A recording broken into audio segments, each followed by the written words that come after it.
सतरंजीपुरा परिसरात शनिवारी सकाळी सुमारे 8च्या सुमारास एक युवक रक्ताच्या थारोळ्यात पडलेला आढळून आला।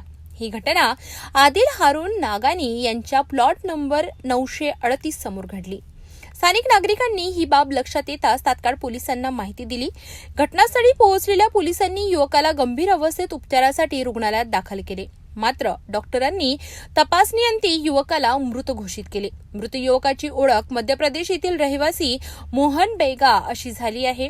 पोलिसांना मृतकाच्या खिशात आधार कार्ड आणि बिलासपूर ते नागपूरच्या रेल्वे तिकीट आढळून आलेत। यावरून तो युवक एक दिवस आधीच नागपूरमध्ये दाखल झाल्याची माहिती समोर आली आहे।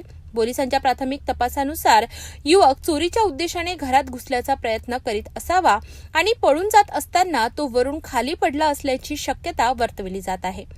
कोणताही निष्कर्ष काढण्याआधी पोलीस सर्व बाजूंनी तपास करीत आहेत। घटनास्थळी पंचनामा करण्यात आला असून पुढील तपास सुरू आहे। आम्ही पोलीस उपनिरीक्षक आदर्श भंडारे रात्रपाळी अधिकारी म्हणून कर्तव्यावर हजर असताना सकाळी आम्हास 8-8:30 वाजण्याच्या दरम्यान कॉल आला व त्यांनी आम्हाला सांगितले की सुभाष पुतळा याच्या मागील बाजूस एक इसम बेशुद्ध अवस्थेत पडलेला आहे व तुम्ही घटनास्थळी या। अशा माहितीवरून आम्ही घटनास्थळी गेलो असता आम्हाला त्या ठिकाणी एक इसम बेशुद्ध अवस्थेत पडलेला मिळून आला।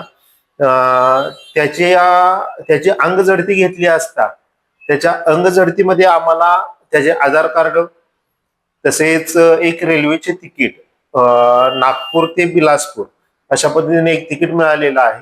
संबंधित इसमास आम्ही पुढील कारवाई करता त्याच्या उपचाराकरता मिवा हॉस्पिटल या ठिकाणी रवानगी केलेली आहे। तसेच तो कोणत्या उद्देशाने आलेला होता किंवा त्याच्यासोबत आणि कोण व्यक्ती होत्या का याचा तपास करणे बाकी।